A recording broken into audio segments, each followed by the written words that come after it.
Querida igreja, aqueles também que estão participando do culto através do Facebook, abra sua Bíblia no livro de Atos, capítulo 4.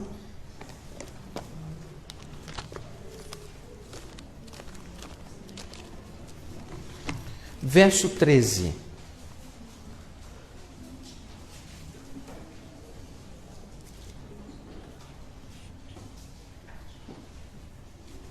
Está escrito assim no texto sagrado: ao verem a intrepidez de Pedro e João, sabendo que eram homens iletrados e incultos, admiraram-se e reconheceram que haviam eles estado com Jesus.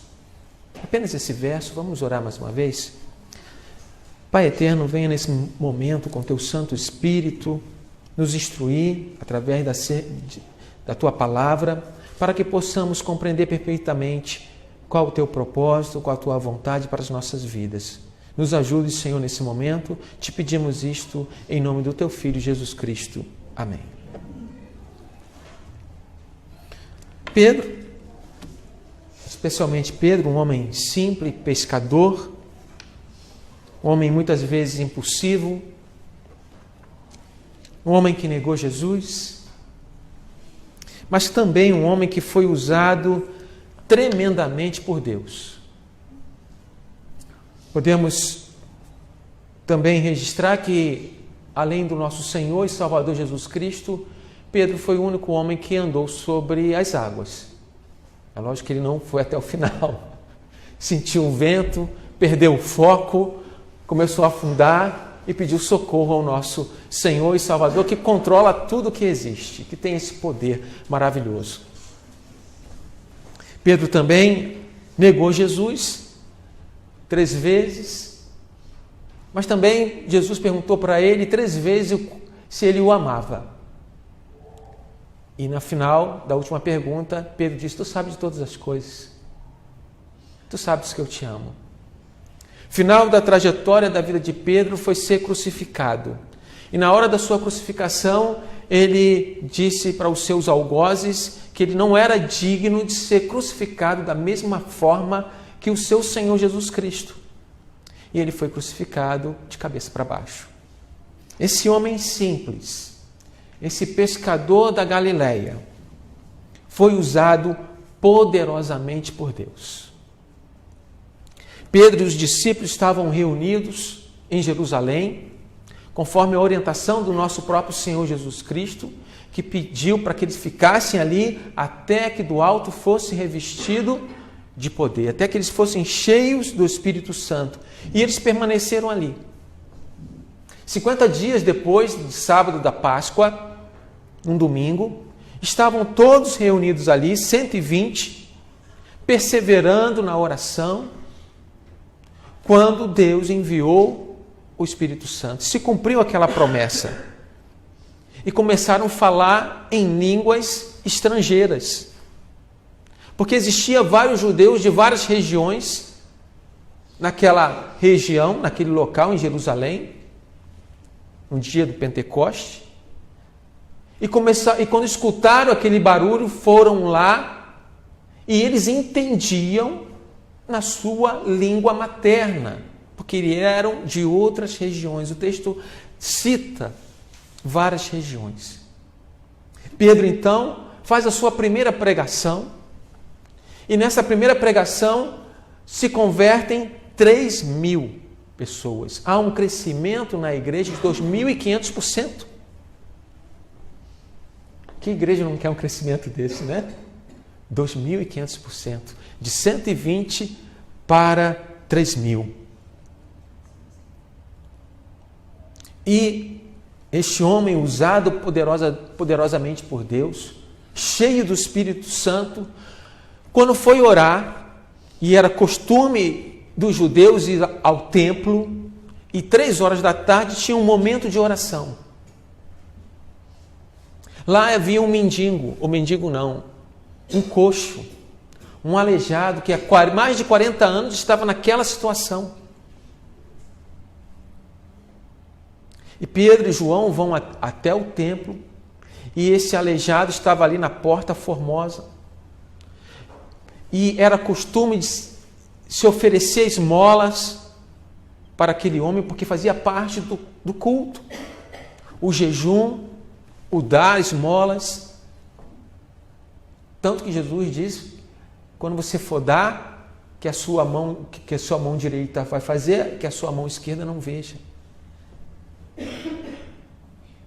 Pedro e João olham no olho daquele coxo.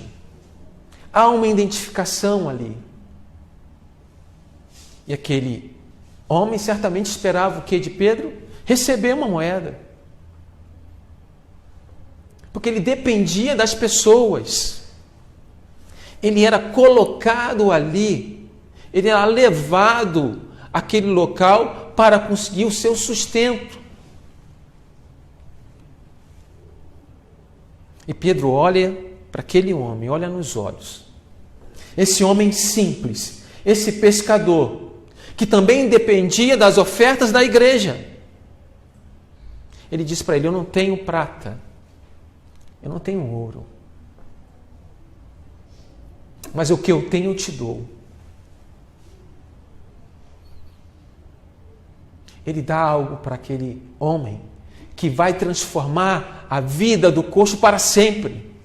Ele dá a Jesus Cristo, o Jesus o Nazareno. E ele disse: em nome de Jesus, levanta e anda. Estende a mão para aquele coxo, e aquele coxo atende a esse pedido. É levado a exercer, de certo modo, a fé que Pedro já tinha. Um homem simples, mas rico na fé, cheio de Deus, cheio de Jesus, e é por isso que ele pode dar a Jesus para aquele coxo. E aquele coxo, de um salto, levanta. 40 anos naquela situação, de um salto levanta. E salta, e pula, e glorifica a Deus. E todos conheciam ele porque, podemos dizer assim, num linguajar mais coloquial, era uma figurinha carimbada. Todos conheciam aquele homem.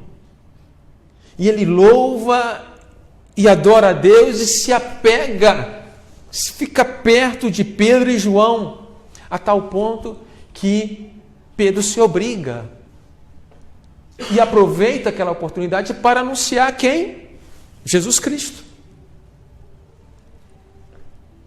E diz: aquele homem que vocês crucificaram, aquele era o Messias, o Cristo prometido, e é em nome dele que foi feito esse sinal, esse milagre. Resultado disso? Aquele número de 3.000 passa a 5.000. 5.000 pessoas acreditam em Jesus Cristo por aquilo que foi feito em nome de Jesus, que havia sido crucificado e que ressuscitou no terceiro dia. Esse homem simples, pescador, usado poderosamente na mão de Deus, sem recurso financeiro, porque não tinha nem prata nem ouro, mas tinha a coisa mais preciosa que existe, Jesus Cristo. Possibilitou uma fé transformadora na vida daquele coxo. O que vale o recurso financeiro se você é infeliz? O que pode preencher a nossa alma e nos dar uma realização se não for o próprio Senhor Jesus Cristo, que criou tudo isso com a sua palavra? Pedro, esse homem simples, pescador, usado poderosamente na mão de Deus, sem recurso financeiro, ele se tornou um homem corajoso. Porque Deus não nos dá um espírito que não é de coragem. Deus não nos dá um espírito de covardia. Pelo contrário, o espírito que Deus nos dá é de coragem. Quando o Sinédrio ficou sabendo disso, o Sinédrio era a autoridade religiosa dos judeus. O Sinédrio se reunia com 70 anciões e mais o sumo sacerdote. O Sinédrio ficou sabendo disso, os saduceus, que não acreditavam na ressurreição, ficou sabendo disso, o sumo sacerdote ficou sabendo disso, então mandaram prender Pedro com os soldados do templo. Mas Pedro, corajosamente, diante das ameaças dos sacerdotes que queriam que ele não falassem no nome de Jesus, nem Pedro, nem João, o que eles respondem? Atos capítulo 4, verso 18 e 19, está escrito: chamando-os, ordenaram-lhe que absolutamente não falassem nem ensinassem em o nome de Jesus. Então eles não queriam nem que falassem, nem que ensinassem. Mas Pedro e João lhe responderam: julgai se é justo diante de Deus ouvirmos antes a vós outros do que a Deus. Pois não podemos deixar de falar das coisas que vimos e ouvimos. Vimos e ouvimos. A igreja primitiva, ela tem qualidades que nós precisamos exercer hoje aqui na igreja. É uma igreja que perseverava na doutrina dos apóstolos. Ela não tinha pronto os Novos Testamentos escrito, certo? Ainda estava sendo compilado. 70 depois de Cristo. Mas estava diante delas o que ali? O Novo Testamento vivo. Os apóstolos. E elas se reuniam, estavam juntos para ouvir e para perseverar na doutrina dos apóstolos, as testemunhas oculares que viram a ressurreição do nosso Senhor Jesus Cristo, que viram inclusive o seu sepultamento, a crucificação. Jesus apareceu durante 40 dias para mais de 500 irmãos. Eles eram testemunhos oculares, a igreja tinha a necessidade de estar junta. E perseverava na doutrina dos apóstolos. E nós precisamos perseverar na palavra de Deus. Além de perseverar na doutrina dos apóstolos, elas estavam unânimes em oração.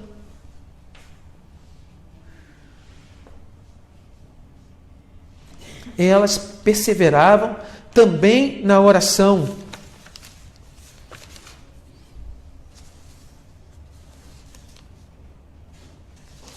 Tem eu não lembro, mas essa igreja que foi salva pelo Senhor Jesus Cristo é uma igreja que ora. E certamente eles aprenderam com Jesus. Jesus orava e orava muito. E nós precisamos, igreja, perseverar na oração.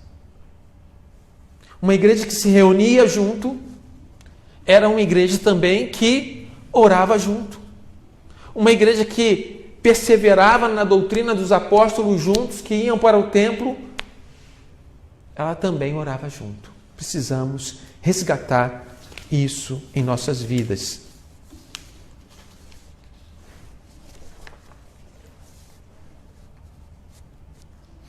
Então, esse homem simples, pescador da Galileia, Pedro, foi usado poderosamente por Deus, ao ponto de ser instrumento de Deus no crescimento da igreja. 3.000, 5.000 pessoas, sem recurso financeiro, foi usado para transformar a vida de uma pessoa e de muitas pessoas ali. Enfrentou a autoridade religiosa da época com coragem, o Sinédrio. Mas o mais importante é que esses homens, conforme nós lemos no texto inicial, incultos, iletrados, foi identificado pelo Sinédrio, pelos anciões, pelos saduceus, pelo sumo sacerdote, como homens que estiveram com Jesus. Discípulos. E como é bom nós sermos identificados assim, eu e você. Não importa o lugar que você esteja, suas palavras, suas ações precisam refletir a vida do nosso Senhor e Salvador Jesus Cristo. Nós precisamos refletir.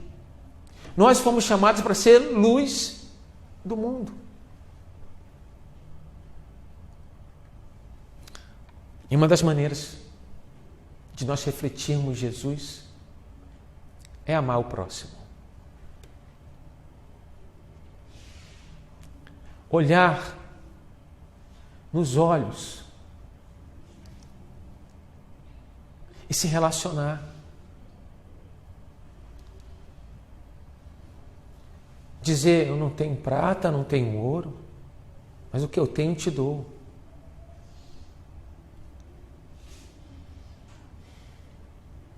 Revelar esse amor de Deus. Deus quer usar a sua vida. Você foi chamado para isso. Andar nos caminhos que Jesus andou. Amar o próximo. Amar a Deus com todo o coração, com toda a alma. A igreja primitiva também tinha outra qualidade, que era o temor ao Senhor. O sentido de sagrado no local. E aí eu lembro de Moisés. Quando foi com curiosidade ver, porque aquele arbusto, aquela sarça ardia, mas não se consumia.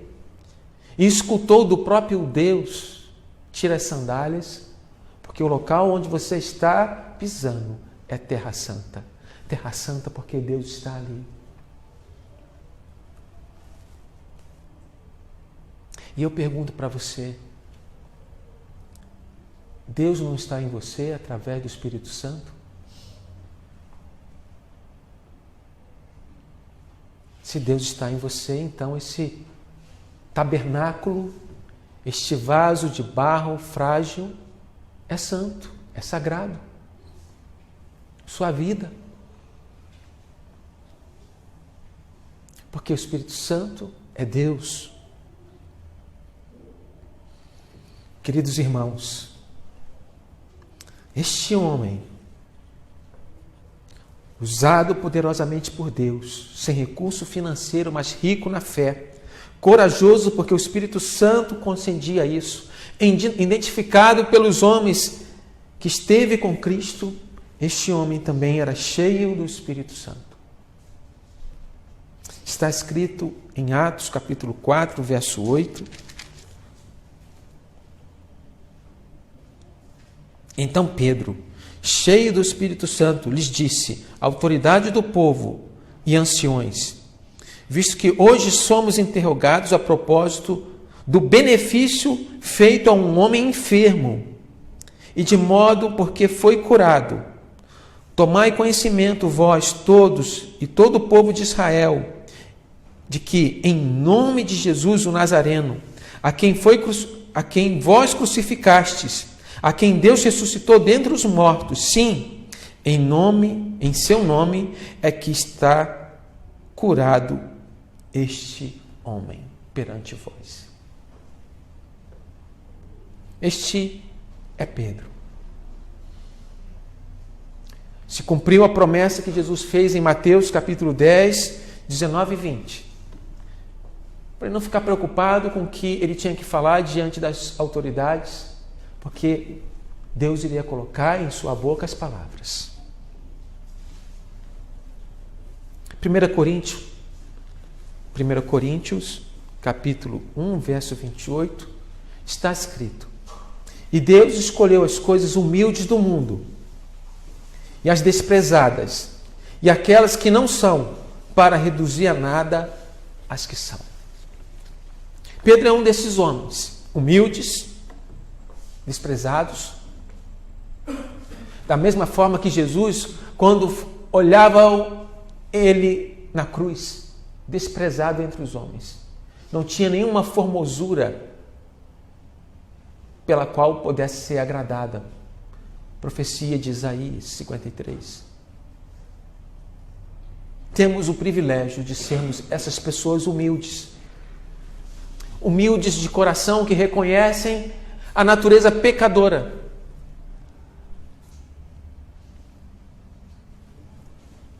Por isso, Deus se aproxima dos humildes e resiste aos soberbos.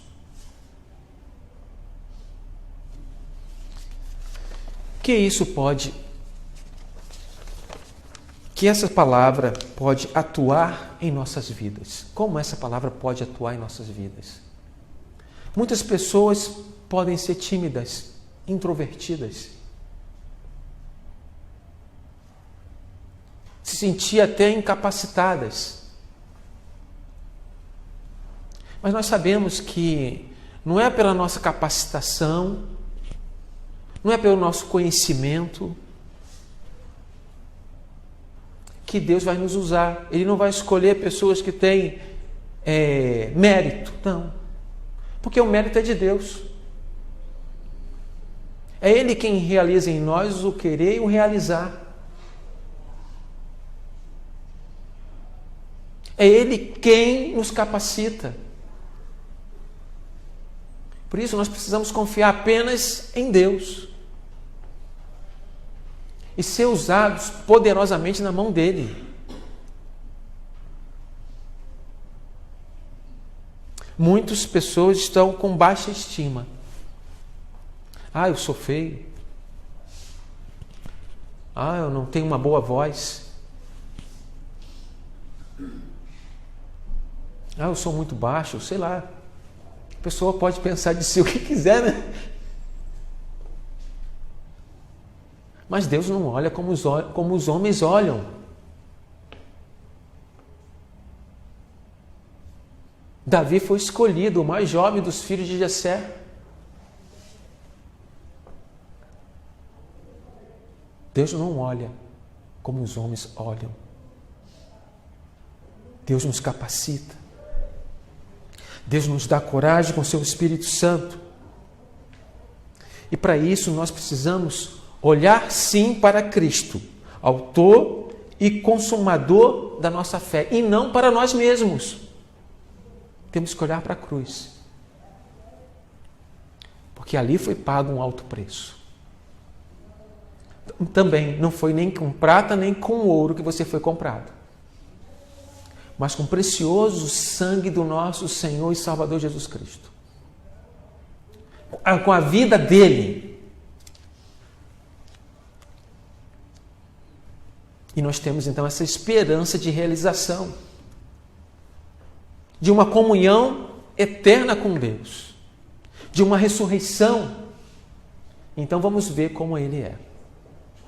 Mas creio que também uma das nossas realizações, e certamente Pedro tinha essa realização, é sentir-se usado por Deus. Quando você sente que é usado por Deus, você fica realizado ou realizada. Seja no serviço, seja na manifestação de uma obra, de um trabalho, não importa. Importa que quem está te usando é Deus. E você sente uma alegria interior, uma realização por ter Deus ter tido misericórdia e te usar para o seu propósito. Creio que quando nós olhamos para a vida de Pedro, esse homem simples, pescador da Galileia, e quando nós olhamos para a nossa vida e olhamos para a cruz de Jesus, não há desculpa nenhuma para a gente não trabalhar para o Senhor. Creio que essa palavra me atinge assim.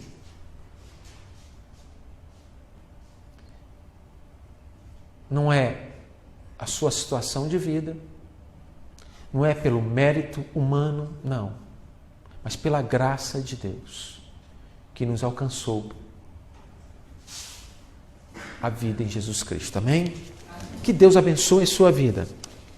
Que Ele faça resplandecer o rosto dele sobre ti, te dê a paz e tenha misericórdia de ti. Que nós, nos nossos trabalhos diários, possamos lembrar dessa palavra e não se intimidar das situações, mas pelo contrário, falar desse amor de Deus, sabendo que é o Espírito Santo quem te capacita, quem te enche para cumprir o propósito de Deus. Amém?